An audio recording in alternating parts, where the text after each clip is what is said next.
Brian's jockstrap. Get him out of here. Ah! How does that not indicate to you, like, hey, sometimes, like, these prospects are awesome? Now, get back. They snatched that chain, boy. Get back. What's all gonna do about it? Popeye snatched that chain. Get back. We want that snack wrap. They got 3 flavors. Y'all got 1. Get back. Hey guys, no Luncle Arms today, but live from Planet Fitness, we got our guy Cordano Russell, SLS, and Toy Machine skateboarder. Real quick before we get Cordano, we have him up here. Cordano, how are you doing today? Yo, I'm great. I'm great. Tuned in from Sudbury, and I'm blessed to be on the show. Appreciate you guys. Yeah, thanks for coming on today. So to get you into it a little bit right away, one of the coolest things about you, can't quite tell, we got the build, we know you're at Planet Fitness, 6'4", a little bit bigger than the average skateboarder. What got you into skateboarding originally? Bro, it's wild because I was actually born in Canada, and then I grew up in St. Louis, Missouri, and like there's no skateboard scene out there, just a bunch of traditional sports like my dad played. I mean, my dad ran track. He freaking ran the 400.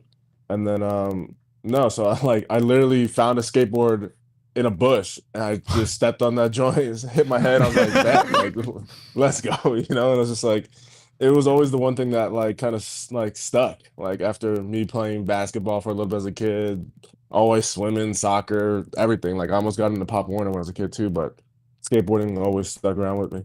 And we wanted to give you a congratulations as well for being official now with Toy Machine, being a pro. I mean, like hitting that point in your career, like now finally, very well deserved, a long time coming, was the way Brian Blakely put it for you. What does it mean to you to hit this pinnacle in your career?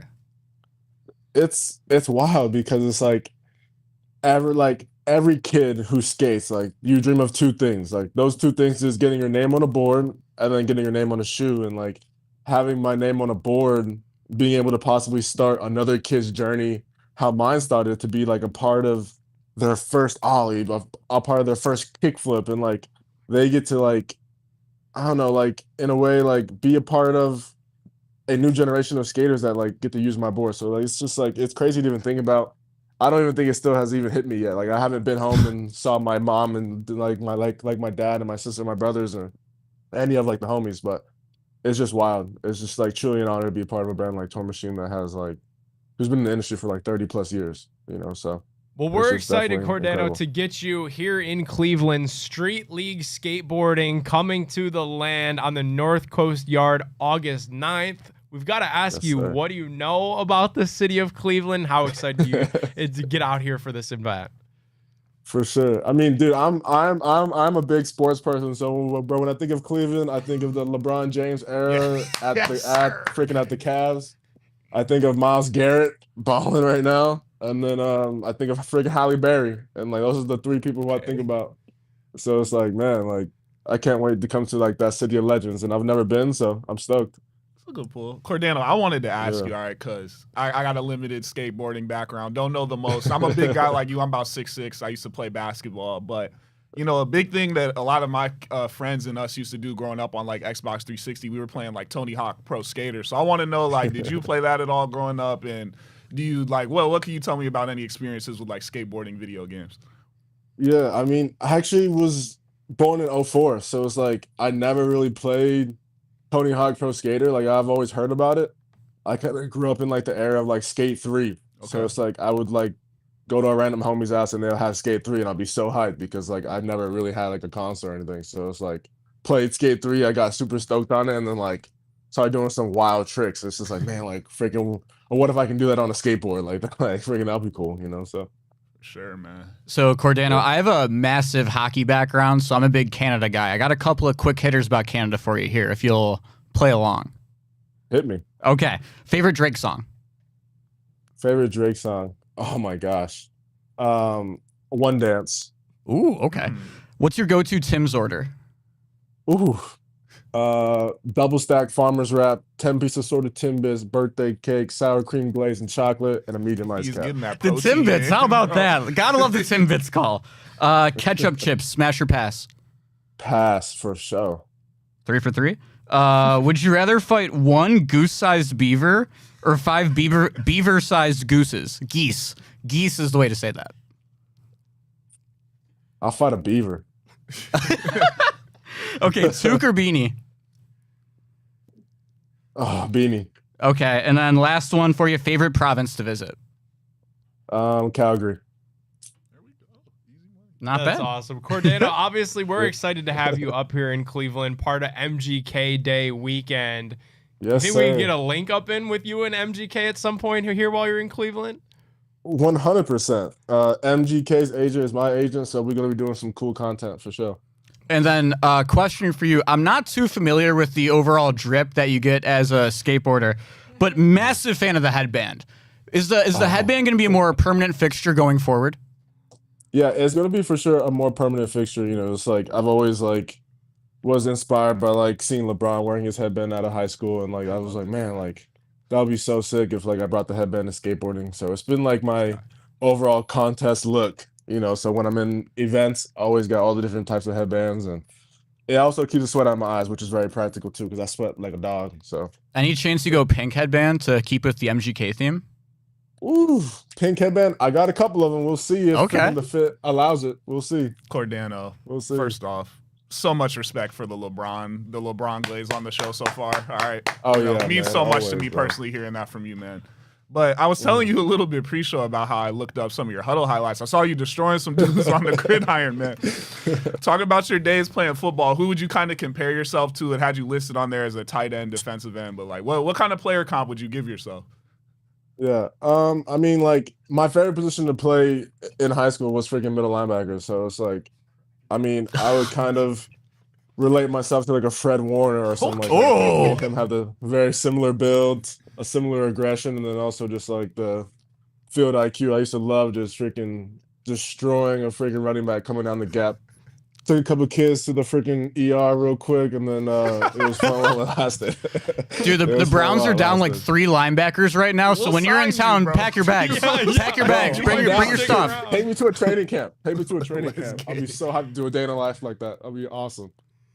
Are there any similarities that you found between, you know, your football career, which was very successful, and now your professional skateboarding career? Like anything that you were able to take from growing up playing football onto the skateboard? I mean, like, honestly, bro, everyone thought like I grew up playing football.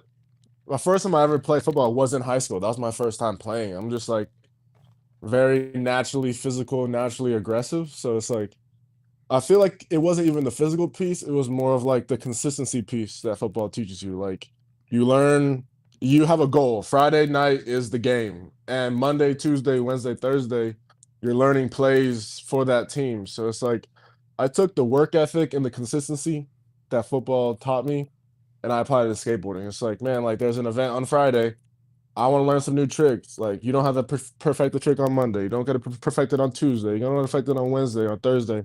But when the game day comes, you're way more prepared than you were on Monday. You know, so it's just like that consistency piece that, you know, I translated to my skateboarding. So, Cordano, last question for you here. So when you break a board, we have a baseball background here in Cleveland. Is it more like breaking a bat where it's just like you get a new one, you're good to go right away, or do you have to like break it in, ride it around a little bit? Oh, boards are so finicky, but it's like you can't like break a bat and keep playing with a bat, can you? No. Exactly. So it's like what is crazy for me is like I can break a board and I can keep using that board if I think it's good enough. So it's like, oh really? Sometimes I skate better on like a cracked board or a broken board. Sometimes it's weird. How would you skate better on a broken board? It's like a mental thing where it's like my body automatically gets like, oh, like you got to be light, you got to dial in, precise, you got to dial in even more. And it's like, because sometimes like you don't have enough time to switch a board. Like it's so like oh, you missed your run, you broke a board. Like you have like less than 5 minutes to probably switch a board, and like that's really cutting it close, and you don't want to miss that line. So if a board is good enough to still skate, then keep skating that joint. Yeah, well, thank you so much for your time, Cordano. Make sure to come check him out August 9th here in Cleveland for MGK Week, SLS in Cleveland. Thanks for coming on, Cordano. Thanks, guys. Appreciate you. But there's also, I put on my metrics glasses, all my analytics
Welcome back live here on The Big Factor. Rye, you got anything for us?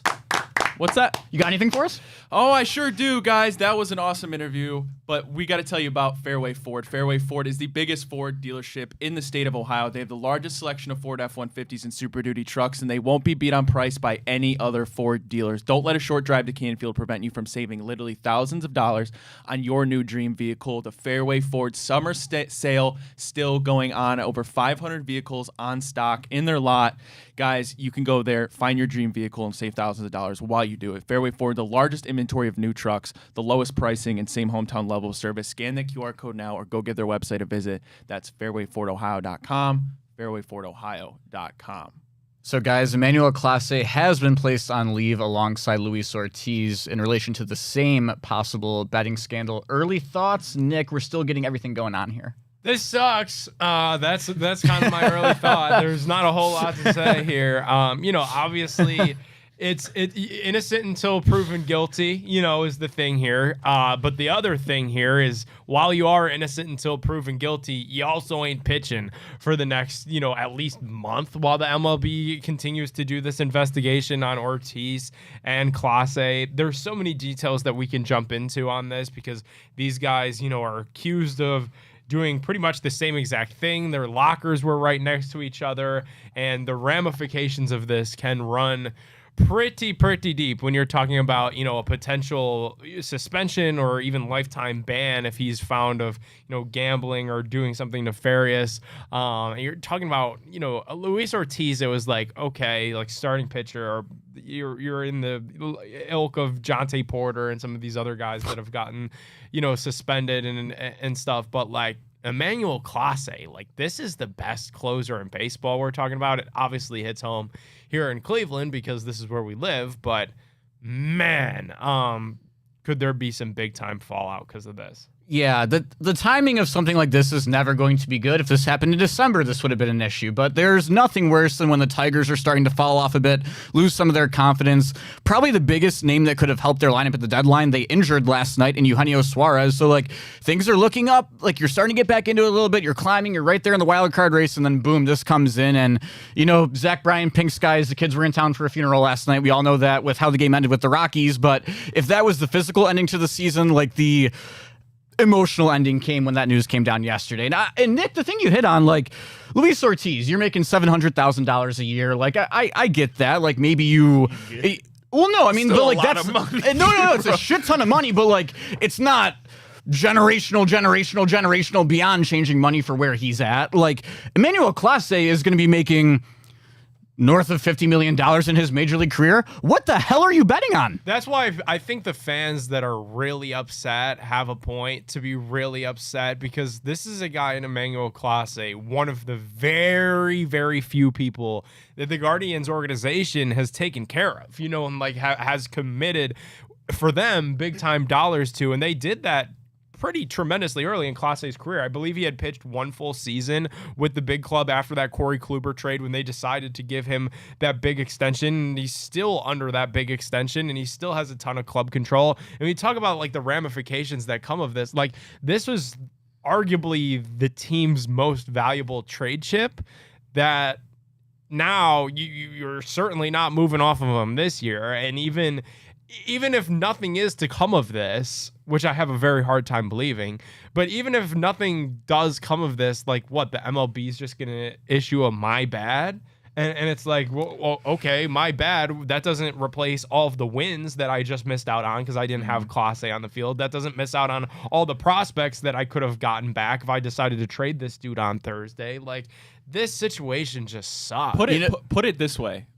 Luis Ortiz chucking a cutter into the ground to start an inning is one thing, but when you have Emmanuel Clase in the 9th inning, I don't care if it's a 5-run lead, I don't care if it's a 6-run lead. I know it usually goes in when it's a closer game than that, but the point remains the same. Imagine in the NFL, your kicker misses a 30-yard chip shot because he wants some extra dough on the Someone's side. missing a There's free no throw excuses for, for it. And regardless of what the reasoning was, what does it say to the ball club? You have now two pitchers, one who's a starting pitcher, one who you trust to go out there and close the game, shut the coffin on the other team, is out there throwing balls on purpose. Regardless of what it was, I don't think he should ever be allowed to play in the MLB again. On top of that, too, man, like, you talked about this for a second, Nick, yesterday. Like, he's played in so many important games for the team in the past couple of years. It's like you now wonder how long something like this has been in his head.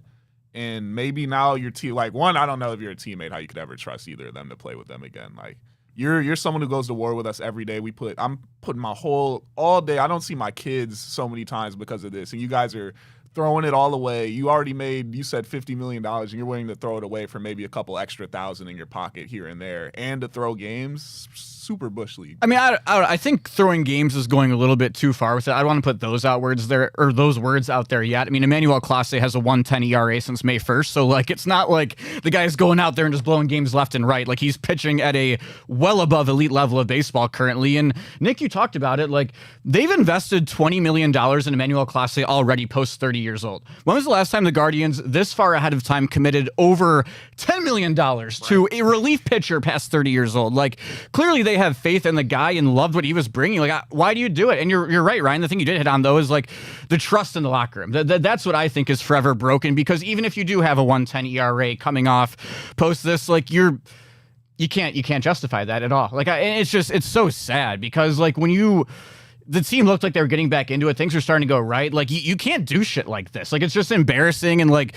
I don't know, when you're an organization and a guy like Emmanuel Clase, who's already gone down for PEDs, you stuck horse tranquilizer up your ass a couple of years ago, got suspended, knocked you out a whole entire year, and knocked you out of being a starting pitcher. Like, he was supposed to be a starting pitcher at one point in time. Like, the guy's had issues before. Last year, your team wins a huge playoff game, the biggest playoff win at home since 2016 probably. You're out of the ballpark in 45 minutes, and you go home and post your awards on your Instagram story because you blew a save. Like, the guy's act like a total loser for a couple of years now, and I don't know, man.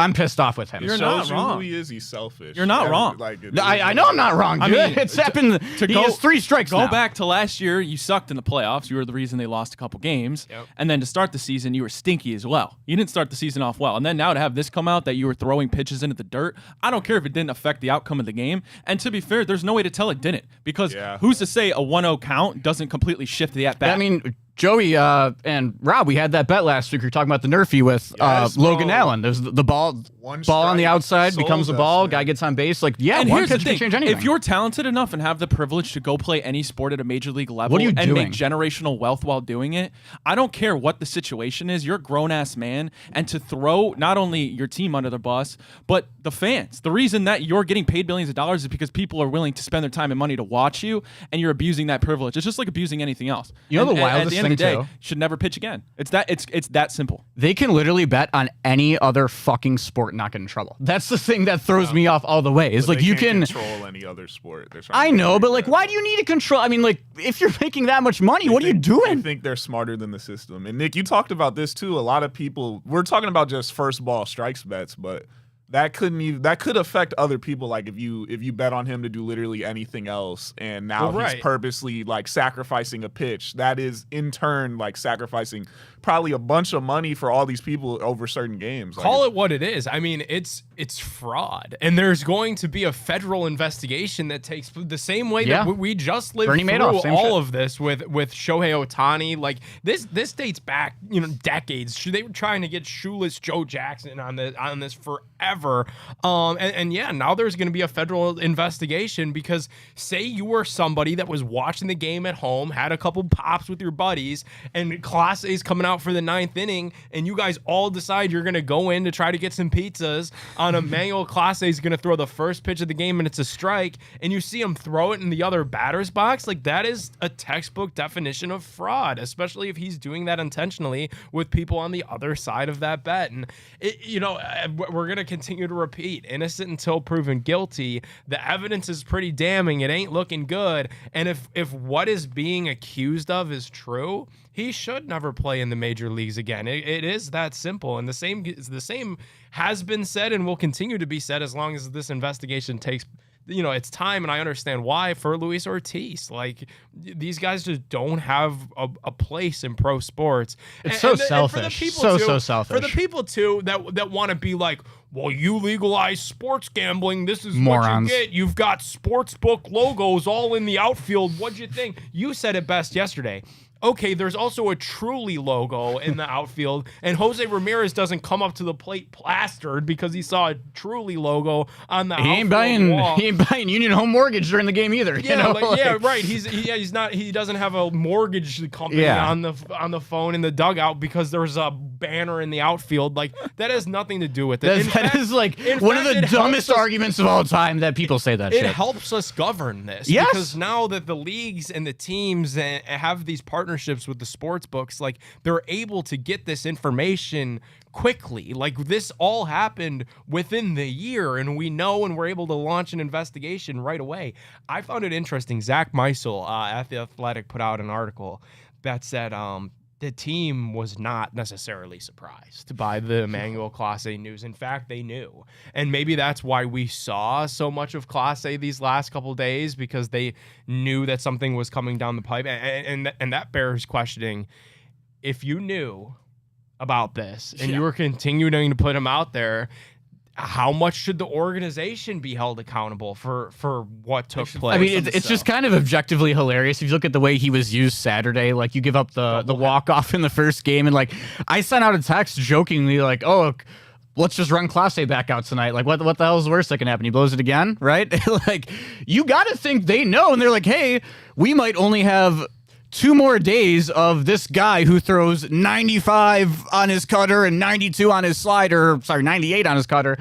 Let's go out and use whatever we can left in the bank on him, you know? Like, there's a chance that's what they did. But I will say the one thing I've learned out of this about the organization is, like, I do have a little bit more faith in Stephen Vogt, I think, is what I learned out of this. I mean, a lot of people are kind of, like, attacking the clubhouse. Does he have it together and stuff?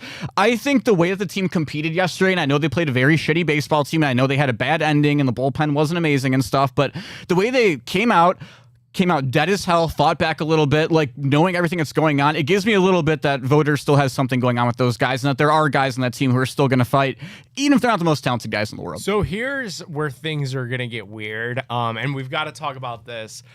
There's no foundation to this report. There is only one individual. It's Hector Gomez, who's good, and he has hit stuff and broke news, especially as it pertains to the Guardians before. He has also missed on things. So he put out last night that there are plural pitchers in the Cleveland Guardians organization, and the names will come out at some point later this week, that are also going to be put on the MLB commissioner exempt list for this investigation. Again, this is pretty much unfounded. It's one reporter with a spotty track record. He's hit on some stuff. He's missed on some stuff, putting this out there.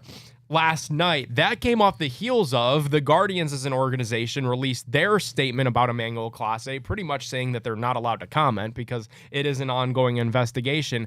But they were informed by Major League Baseball that no other players were expected to be a part of this situation.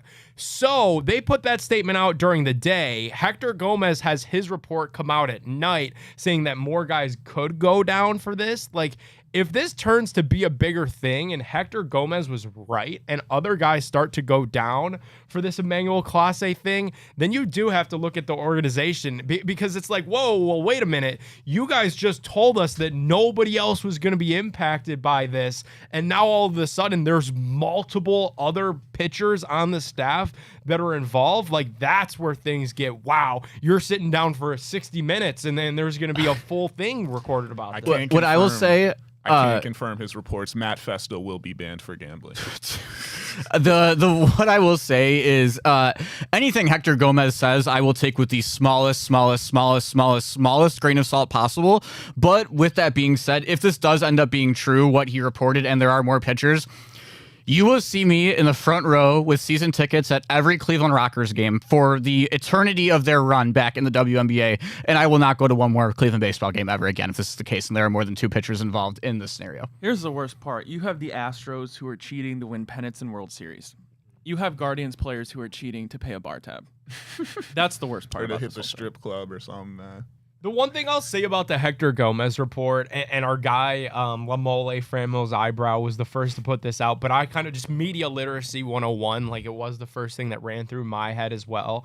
I mean, Hector Gomez is an actual MLB reporter, MLB insider. Like, he's not just some guy on Twitter that has a following. So somebody told him this. Like, he didn't just make it up, because I saw some of that stuff. Media literacy 101, this reeks of somebody's agent, infer who I'm talking about, ran this to Hector Gomez, trying to stir something up because you know that you're going down, and you might as well try to just stir up as big of a distraction as you humanly can on your way down. Also, when guys get, when there's allegations like this across sport, regardless of what's being accused, there's usually a statement from the players, from the agents, and it's usually an immediate denial. Not the case here for either of Luis Ortiz or Emmanuel Clase. So the whole Hector Gomez thing kind of screamed to me, somebody's agent took this to him and said, let's try to create a stir, because there's got to be somebody else, right? Like, it can't just be our guy doing it. Well, we'll create a stir when we come back from a break here on The Big Factor, getting into Quan, Bieber, and some more Clase breakdown.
Welcome back, live here on The Big Factor. Ryan, no frills with the guards right now. Anywhere else we got no frills? Just chucked a cutter into the ground. That bought me a brand new 6-pack of Garage Beer. It comes in just 2 flavors, classic light lager as well as that classic lime. No frills, no bitterness, no IPAs. It's just beer the way you want beer to taste, and that's a beer-flavored beer. Scan that beautiful QR code on your screen right now, or go give their website a visit, drinkgaragebeer.com, to find local retailers who sell garage beer near you. Again, that's drinkgaragebeer.com. So, Nick, we talked about it a bit in the office yesterday for a second. We talked with Chris Jimenez last week as well, and the last time I made a Geauga Fair reel here for our Instagram account, I had a Emmanuel Clase, it will take the perfect offer in order to get him from the Guardians here at the deadline. The next time I made a Geauga Fair reel, it ended up being Emmanuel Clase, is he cooked? Nick, we were looking at a boatload of prospects if Emmanuel Clase was moved. How do you think this hurts the Guardians organization from an on-the-field perspective? Well, pretty bad. I mean, and that's the thing, right? Is you lose arguably your biggest trade chip, not only this season, but next season. Now that the Clase news has been out there, again, I'll reference the article that Zach Meisel put up in The Athletic yesterday. The Guardians were listening to trade offers for Emmanuel Clase, and they stopped because they knew that this news had the potential of coming down the pipe, and they couldn't be, held liable if they trade a guy and then he gets popped as part of this, gambling incident. So they had to stop their trade conversations for Clase a minute ago because they knew that this was something that could have happened. And now, according to Ken Rosenthal, also in The Athletic, losing Emmanuel Clase did not simply deprive the Cleveland Guardians of their top trade chip. It ended any chance of the Guardians becoming a buyer at this MLB trade deadline. There was some thought that you could sell to buy. You trade some of the back end of the bullpen pieces for some bats to help this lineup, as the Guards still are just a couple games back out of this last American League wild card slot. The playoffs are right there. So to have all of this happen now feels like such a massive gut punch. And not only will they not buy ahead of the 31st, it also, according to Ken Rosenthal, national MLB journalist and insider puts out there that it increases the possibility of trading Stephen Kwan and Shane Bieber by Thursday, feel like that's probably a no-brainer. You lose your biggest trade chip and you've got to look elsewhere to your next biggest trade chips, and that's definitely Stephen Kwan, an outfielder that's going to hit 300 pretty much anywhere that he goes, and then Shane Bieber, who's making a rehab start tonight in Double-A Akron. I would personally expect, and I've been told, that Major League Baseball scouts from at least 10 double-digit teams will be in Akron this evening to scout and evaluate Shane Bieber up close and personal. So it seems like we could certainly be selling off some pieces here. As Thursday gets near, we thought we were getting closer and closer to Shane Bieber being back for our Guardians, and he is, but it may be that he's getting closer to being back for somebody else. Yeah, if there's an ounce of juice in that puppy at Canal Park tonight, Shane Bieber's not going to be on the roster in a couple of days, and it's pretty sad, guys. It's like, it reminds me of Michael Brantley a lot in a way. I know, Ryan, that's your favorite Guardian player ever. The thing with Bieber is just like, the production's there. He's been so consistent whenever he's out there. But with an organization like ours where you don't spend money, it's really tough to justify to themselves going out there and giving that second or like that next contract to the guys who are injury prone. And I think it's going to be sadly a situation like Brantley where he's just going to walk at the end if they don't move on from him this week. What are you going to get for Bieber though? That's the thing, because he does have the opt-out clause at the end of the year, which if he pitches any form of okay Major League Baseball this year, he's going to take. So I don't even know how much you're going to get for Shane Bieber at this point. So people might need to even temper their expectations on what a Shane Bieber trade would get unless it's with Stephen Kwan. Jack, where are you at with this? Because I've seen a couple of different sides of the argument. One side of the argument is, let's not overreact. This is a closer that we're talking about and a guy in Luis Ortiz that we're talking about that went down. The organization said that they're not expecting anybody else to go down. What are your thoughts on, is it time to rip this Band-Aid off and just say goodbye to Kwan this week, say goodbye to Shane Bieber this week?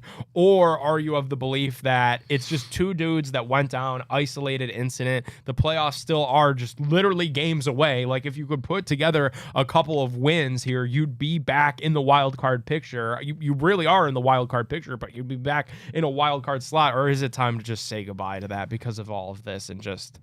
I think it's time to say goodbye, to be honest, and not in a way of giving up on this season. I think that last wild card spot is going to be within reach as long as we keep playing okay baseball against very bad baseball teams from here on out, which I do think will be the case. But again, Nick, I'm at the point where it's like Jose Ramirez is 32 years old, about to be 33. I'm thinking of how can we optimize him best. I don't think that there's anything you could do in the next week. Color me shocked saying this, by the way, that this team's not going to win the World Series this year. So I think if that's the case, you got to do whatever you can to start moving towards next year. I don't think they're going to hand Stephen Kwan the golden contract in the offseason. So I think the best thing you can do probably is move on from him. I think Shane Bieber probably will not be back here next year. So I think, again, probably it sucks to say, the best thing to do is move on and get whatever you can and just try and tool. Even I hate to say it, be the bearer of bad news, I'd probably move on from Cade too. If I'm looking at purely trying to get better while Jose Ramirez is still here, factoring in that Kwan and Bieber are probably not going to be around much longer, I think you got to mini sell. Rosenthal said that the quote here, I want to make sure that we're reporting this accurately. Stephen Kwan is generating, quote, a ton of trade interests. The Dodgers, Blue Jays, Phillies, and Padres are believed to be among the teams in the mix. Yeah, there's Ethan Salas is a catching prospect for the Padres, I believe. There's something like that I think would make sense if you could find a way to get maybe you could get another side piece for him as well for Kwan. I'd love that. When does Carl Willis get to move on and go to better pastures? Oh man, Carl Willis is because you're talking about the great. No, Carl Willis. It's the Bugatti meme in the. It's the it Bugatti is, in the crappy garage. Carl Willis is that one, just that genuine, just good guy who he just thinks that he can change her. He thinks that at some point in time he's going to change her. And Carl Willis every single year runs his ass back out there thinking, you know what? Maybe if I speak enough sweet nothings, as Chris Jimenez said, into these guys' ears, they're going to look so good that the batters are like, hey, fuck, maybe this year we have to start hitting the ball. Carl, it's not going to happen. Move on. Go into retirement. Go hang out with Tito or something. And just have fun, man, because you've run your race, and you ran a great race, Carl, but it's not happening. They're just a major league farm system is what they are. It's like being a Cincinnati football fan. I mean, we can't even talk about it because I feel so bad for the Pirates mediocre as fans, fuck. man. You don't have the utilities and the resources to recruit like these 5-star programs, and you have coaches that leave to go to the Big Ten or the SEC, and they use the program as a stepping stone. It's essentially the same thing for the Guardians. You don't pay your players, you develop them, and then you trade them to teams where they're actually going to blossom and win championships. Yeah, I mean, there really should probably be a Division I and Division II in baseball. There's teams who. But the Guardians are the fucking banana league. Yeah, well, here's the thing: is that we are banana ball, but like we cry. I think we cry poor a little bit. Like I think we probably could spend a little bit more money. Or again, we've talked about it 1,000 times. But hey, you're coming off the ALCS. We got $25 million to spend here. We just moved on from Andres Jimenez and Josh Naylor. Why the hell did we spend it on Austin Hedges, Paul Sewell, Jacob Junis, and Carlos Santana? Like, there's issues. Can't take the fun out of sports, man. Don't separate it. There's going to be giants. There's going to be underdogs, bro. The one day they finally do it, everyone will look back. They're not going to do it, though. It's been since 1948. That's the thing that's pissing me off a little bit now. Hey, I want to win. You haven't even been around for all that, all right? Yeah, but I've watched enough. I've watched enough. Nah, you got to watch some more dudes. You haven't seen enough heartache. That's like us talking about 80s football. We didn't watch I watched Bradley Zummer play center field like 2,000 days in a row. He's a GOAT, though. He was. Dude, I mean, whenever he did make contact, that thing went... All right, straight ahead, it looks like Joe Flacco in line to be the Browns starting quarterback. Kevin Stefanski announced and held true to his word that the injury with Kenny Pickett's hamstring would lead to more first-team reps for Joe Flacco, and that's exactly what materialized in the Browns' first day of pads. All that and more when we get back right here on The Big Factor in 60 seconds.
Welcome back in live to The Big Factor.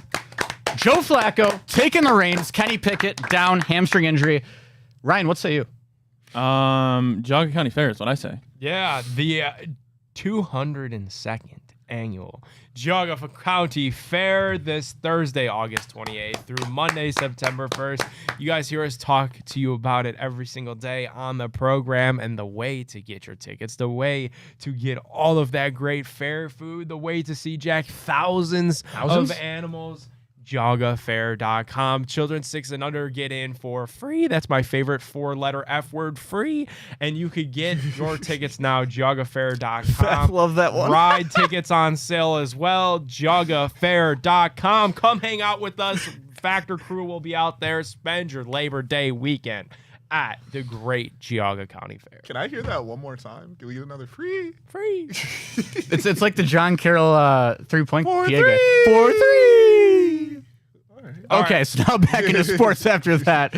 So, guys, Joe Flacco is still getting majority of the first-team reps. Expected, or do you want to see more Shedeur here? Expected. I mean, that's what this thing is about. Like, I'm actually glad to see that this has moved in this direction. I still need to see more Shedeur. I still need to see more Dylan Gabriel. I do think that will come as the practices with the pads continue to go on. Now, they won't be in pads today. You can't have 3 straight practices in pads. The Browns ain't even going to do 2 straight. So no pads for the Browns today. I do need to see more Shedeur at some point. That's been true, kind of from the get-go. I think this season, it is so simple to me now, like without Kenny Pickett in the equation. And maybe at some point he'll get cleared later this week and he'll be reinserted right back into this 4-man QB thing. But I do think it's so simple now that it's Joe Flacco till the wheels fall off. And if they fall off, then you're turning the keys over to the youngsters. You're seeing what they've got, and then get your mock drafts ready, baby. Because we've got the 2026 NFL draft from Pittsburgh, Pennsylvania. Big plays in Ian's Pittsburgh going? now. Will be out in Pennsylvania with our eye on who will be the next Cleveland Brown. It's like a game show. That's honestly what we should do. We should set up like the Price is Right somewhere in Pittsburgh for the NFL draft, and I could put on like a Bob Barker outfit. Come on down, Drew Aller, Arch Manning, Lenora Sellers. You are the next quarterback of the Cleveland Browns, because that's what we're getting ready to do this April. This is Give me a lot of opportunity, here we go Steelers chance there too. Because Ryan is sitting up here with us, and he's been the biggie. He's Kenny Pickett guy. He's been the Kenny Pickett guy on the show, and I want to take this moment to get serious with you. I want to put my hand on your shoulder. All right, Christian Wilkins. And I want Sound. and I want to tell you that it's over. It's done. We're getting Joe Flacco. Now, we could keep the Shador train rolling. I was always with you on the wrist. But as your brother and as your co-host on this show, someone who talks with you every day, it's done. I mean, I never thought Kenny Pickett, and I've said this a million times, I never thought Kenny Pickett was going to come in here and wow people and have this career resurgence like we've seen by Geno Smith, Sam Darnold, and Baker Mayfield. But it was based on the fact that when you look at the quarterbacks in the room, it's Joe Flacco you have no future with. So I understand now that Pickett's out potentially for however long with this hamstring injury, now you can insert Joe Flacco and it makes sense because he's your only viable option to go start week 1 if Pickett's not healthy. But the point was, I'm not starting a rookie quarterback week 1, especially when you draft them in the 3rd and 5th round, okay? And Kenny Pickett was going to come in and be able to just deliver the ball. If Kevin Stefanski is anything we thought, you'd be able to scheme Jerry Jeudy open. You'd be able to scheme David Njoku open.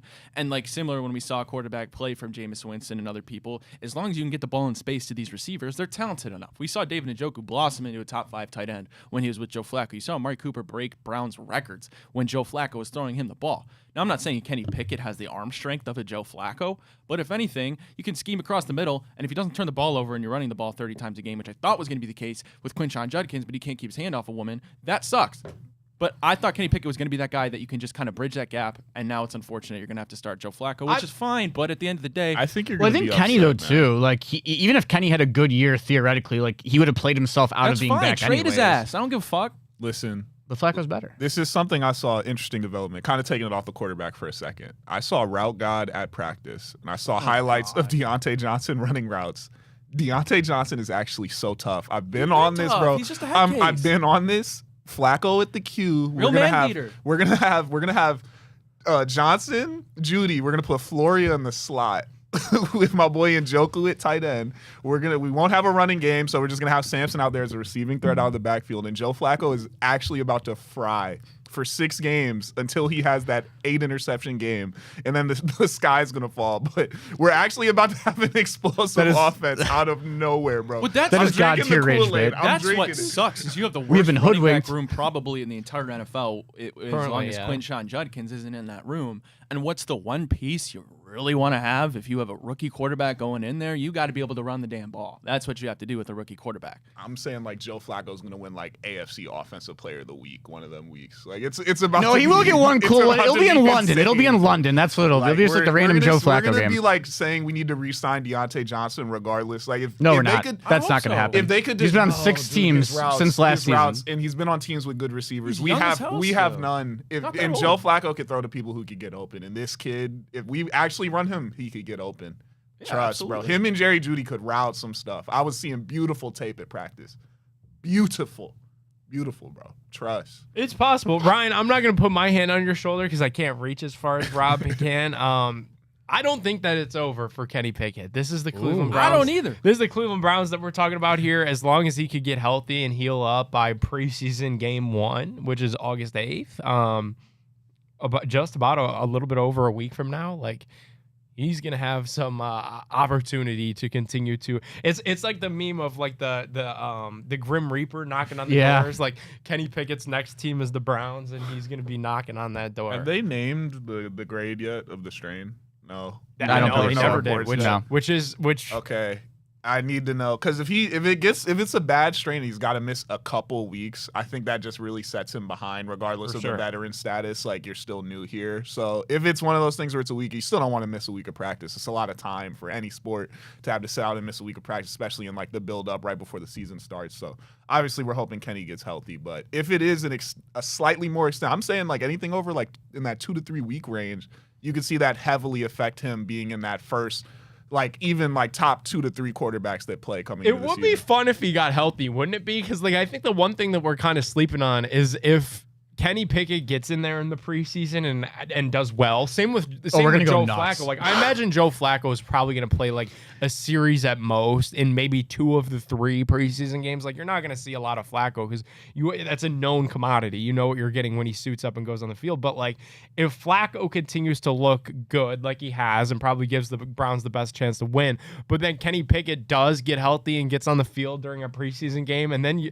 you kind of do have like a serious competition on your hands, at least for those 2 guys. Maybe it's not a 4-man QB battle, but if the 2 vets look good, Ryan's argument is going to come right back into the picture of, do you want to waste time with the guy that's going to turn 41 later this season, or do you want to try a reclamation project and see what this dude could give you? So let me ask you guys to put the headset on for a second, be Coach Kevin. So if the preseason first game was today and Kenny Pickett could go, we'll say at normal capabilities, how many snaps, or like how would you divvy up the quarters for these guys? I'd probably say that's a good question. I would say like if everybody's healthy, all 4 are healthy, we're going. It's the first preseason game. First preseason game, all 4 healthy. I'm going like Flacco for a series. He won't play in the first one. I agree, but I'm saying I'm saying all 4 are like you can use all 4. I'm playing Flacco for a series, I think, and then I'm putting Pickett in to finish that quarter. And then Gabriel gets a quarter, and then Shador gets the 4th quarter for the first preseason game. Here's the thing, too. Like, unless you think Joe Flacco is going to just, again, be an ageless wonder and catch lightning in a bottle, why? Like, what's the point? Because unless, and people think Kenny Pickett's garbage, which is fine, because he hasn't put anything on tape to maybe suggest that he could have this career resurgence. But what's the difference if I start 2-8 with Joe Flacco, or I start 2-8 with Kenny Pickett? What's the difference? I think it's the bread and circus. People like Joe Flacco. And then let me flip it on its head. Here's the upside. Joe Flacco, if you start 6-6, Joe Flacco, guess what? You're still not making the playoffs. I'm sorry, and that's you're not starting 6-6. Let's just call it for what it is. What do you get? Nothing. You get Joe Flacco retiring after this year, probably. If Kenny Pickett goes 6-6, hell, and he looks decent, some team trades you a 3rd, 4th rounder for him. He's on a 1-year deal, though. We'd have to re-sign him after the year for way more money. I don't think we evaluate the roster properly with Pickett. I still don't believe in it at all. It's just like if Flacco knows the offense, he's been here, the fans like him. The way I view it is just like, why the hell would you play Kenny Pickett if you have this guy who everyone likes and knows like simple. It's literally just like the bread and circus element of like, oh, people like Joe Flacco. Play Joe Flacco, they'll be less pissed off. It was pretty in Pittsburgh with Pickett, and if it can be ugly here, but I still want to see what we got with people, and I know that's the dude that'll give us the best opportunity. As far as the preseason, and Kenny Pickett just sucks. If Kenny's hurt, I think that's best case scenario, because then you're going to get games where we just see the rookies play the 2 halves, and that's like, we need that. We really need that. So. And regardless if he does play, I don't think he plays more than like maybe a series or 2 at the beginning. And then I think these are going to be some of the most intently watched preseason games like in my entire life, bro. Yeah, like usually the preseason, to that point, usually the preseason games, like, don't you kind of have them on in the background? I don't even tune in doing other stuff. Like you watch. I remember that guy in college. The first series. You're gonna be like, you watch for the people that you're never gonna see. Exactly. Again. Yeah. Like a couple years ago, and this wasn't like that all that long ago. Braxton Miller was like in the preseason that's as a the fun receiver. stuff. Like, yeah, that's where you have your fun. You're like Tanner Mordecai. Remember that guy in college? We're gonna be watching Tanner Mordecai from the 3rd quarter. Mordecai. The reporters are going to be watching the sidelines, like as to see who's putting on their helmet to get ready to come into the game. Like it's going to be as if they're regular season games. So there's also a chance Dylan appearance Gabriel in the isn't preseason? garbage. Like everybody's just throwing. That's this why I'm label saying. on. I think the stadium might be pretty packed for our home game. Like people might want Actually, to. They're going to be up there because you're going to want to see everything. You're going to want to see why we drafted this kid in the 3rd round, and they're going to be begging for whenever they put Shador in the game. Begging. There's still a chance. I don't want to just throw it to the wayside without even seeing the kid play a snap in the NFL. Like the size is one thing, and we can make fun of that and talk about how it's a disadvantage because it is, and many quarterbacks that size don't work out. I understand that, but still, the kid can read defenses, and at the very least, that's what you need out of an NFL starting quarterback. A guy that can read coverages and adjust and call audibles and all that good junk and command a huddle. That's all you need. And if we see the height is a problem, you can't stare over DeJuan Jones, then yeah, that's going to be an issue. But there's still a possibility Dylan Gabriel puts out a good product. And I understand it's going to take a lot to make fans buy in, especially if you're talking about buying into him being your future. but I don't want to just throw it to the wayside. Oh, See, I don't think it's going to take a lot for fans to buy in, though. Like, I think we all sit here and we all say how much we want Shedeur. I think we all know who the organization prioritizes higher, but it's the Cleveland Browns. Like, if Dylan Gabriel comes out after we're 1-5 and has like a 18 for 22 for 280 yards, 3 touchdowns and a pick in his first start, we're all going to think he's the savior off one game. Like, it's Cleveland. We're going to be we'll get behind the kid if he's good. My point on that, when I was saying they're going to be so intently watched, I'm saying we're still excited to see Dylan because we don't know what he is. Like, usually you turn it off after the first quarter, being for real. Like, you stop watching. We're going to watch the entire game. We will be watching. We have no one else. Like, all of them are legitimately people who could play this year, and we need to see everything we can. So just as much as we're watching Shedeur, if you care about the team, you're gonna be watching Dylan, and you're gonna be hoping to see flashes there too. Like, I think these are gonna be the highest rated preseason games we've had in the past 10, 15 years, maybe since the team came back. I'm a little worried about the Kool-Aid, though, just because I think we're all going to know about the preseason Kool-Aid. We just went through it with DTR a couple years ago, but like DTR was playing good in these types of games, so I feel like we might have to pump a little bit. He was just playing backyard He was running against people he was more athletic than, and then when we actually played him, we never gave him an actual chance to prep for the game, so we kind of did that to ourselves, but we leave that in the past. Then he got killed against the Broncos. All right, let's wrap this bad boy up. Jack, why don't you take us out of here? All right, guys. Keep your mentals high today. That's our message to leave you on. There's a lot going on right now with the Cleveland Guardians. We're not going to assume anything yet. Assumptions make an ass out of you and me. As of right now, we're going to get our all-star closer back in about a month. This team's going to roll right on into September. Go Guards. All right. Delusion. Yeah, we'll delusion. see you guys tomorrow. Same time, same place.